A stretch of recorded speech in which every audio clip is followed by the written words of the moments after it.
Over 50 countries have made national commitments that to expand financial access and inclusion. And the new Sustainable Development Goals identify financial inclusion as an enabler for 7 of the 17 goals. Also, the G20 prioritized financial inclusions since right after it was established in 2008 and recently renewed its financial inclusion action plan. Also, bank and non-bank providers of financial services are introducing technology-enabled business models to reach lower income clients at lower cost and risk. And I think this is a very important point. And I know the focus of the initial questions was on bank accounts, but I think that's one of the things that I've learned in this job, that actually there are a couple of terminology items that we're very careful with. And one is that we're talking more and more of transaction accounts rather than bank accounts, because in fact, where we're seeing really the huge growth has been through the digital finance and not necessarily through sort of the traditional banking. And the other one that I'll come back to is the difference between financial access and financial inclusion, where really financial access is the first step towards financial inclusion, because it's basically having a transaction account where you can receive or send and store money. But really what we're talking here is financial inclusion, which is where you actually use those accounts and where actually you can use them also to have broader access to financial services. And studies show that access to basic financial services has a positive impact on poverty rates, on inequality, hunger, health, education, gender, really across the whole economic development spectrum. The purpose of my presentation is to give you an overview of the key findings of what IIT found with regard to World Bank Group support to financial inclusion over the last 7 years.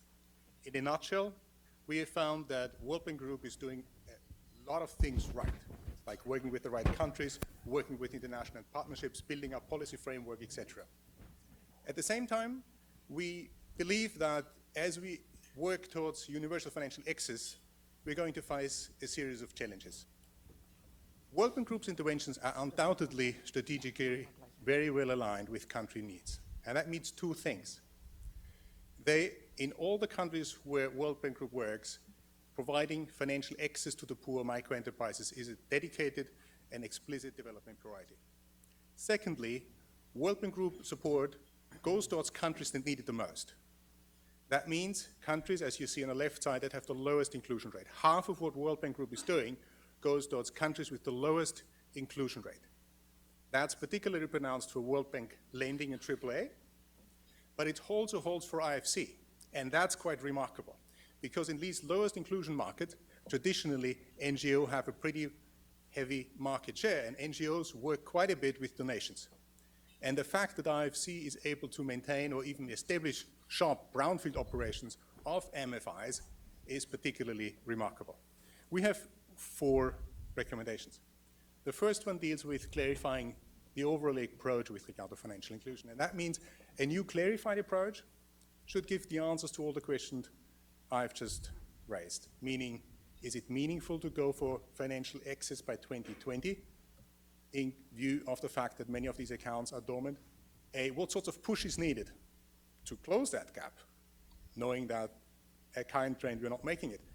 Or what sorts of M&E tools are we deploying so that we actually know that the poor are better off? Second recommendation is to find and replicate innovative delivery models. There's a whole range of ideas out there that would help to make financial services cheaper and more suitable for the needs of the poor. Think about rural potato farm in Peru. Currently, he would have to pay his loan in monthly installment, which may be quite difficult because he only has 2 big windfall incomes. So tailoring his credit payments to his income situation would actually help him a lot. Or think about IDing people with a fingerprint, or branchless banking, where instead of having brick and mortar bank offices, it is a mobile, or it's actually just one person, an agent, walking around with the teller providing financial services. These ideas are out there, they're known, and many of the NGOs and small MFIs are trying them out currently, but it has to be brought up to a different level and done in a more systematic way. Third, strengthen partnerships. We've seen the great value they have in creating political commitment, and we know now also from Gloria, how important political commitment is in a dialogue with these countries. At the same time, we saw that there be some risk, so we advocate that World Bank Group should ask for clear strategies and results framework for the partnerships that it works with and will enter with. Fourth recommendation is to implement new diagnostic tools so that future strategies address financial inclusion aspects in a more comprehensive and more systematic way. Data, M&E, evidence-based policy approaches is at the core of what we do. We tend to work primarily with national systems, getting national reporting, national M&E systems improved, as well as the global work which you're more familiar with, Findex, Global Payment Survey, and so on. Very much key to what we do. So in many ways, we're already we think we're already well in line with IAG's recommendations. And the last point is UFA is meant to set the bar high. I think that's how it was framed. Universal doesn't mean 100%. I think straight line extrapolations up to 100% are not credible. I think they're helpful.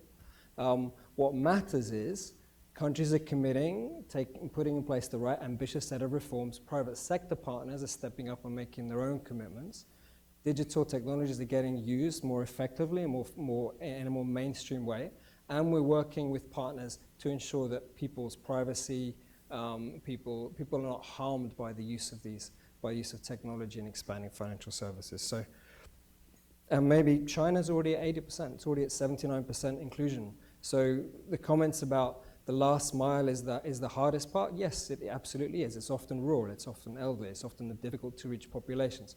But Kenya is almost getting up to that level already. So getting up to 80, 90% is eminently feasible in many countries. Getting beyond that, yes, that's where the really thorny, the difficult to reach populations are, as we see here in the US. We are making progress in the area of consumer protection, but one thing we don't know very much about is whether consumer protection regulation, how well it works. Are people actually better off?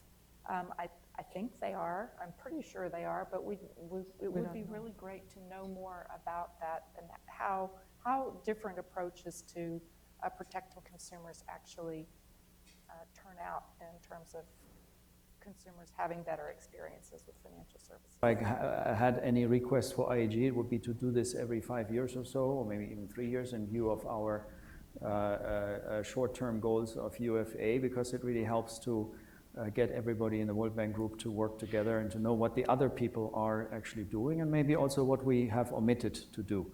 On the M&E, I think that's really a goal that all of us share. And partly, actually, data access is becoming easier and cheaper because of technology. There's so many data out there. We're looking at a company right now that collects data points on 21,000 variables of people's behavior, all based on, for instance, their cell phone use and even... One thing I do think that is an extension of the report, but not necessarily something that the report is intended to pursue, is at the end of the day, we are talking about individuals and families using financial services. And I think we need to be very intentional about understanding what are the frames of reference that work best to gain a greater understanding of individuals and families' own incentives, their own aspirations, et cetera. And I do think that's, in the end of the day, understanding how people fit into networks, how they relate to one another, how they can be persuaded to use financial services that they haven't used before is going to be incredibly important to solving the problem of financial inclusion and the problem of social inclusion.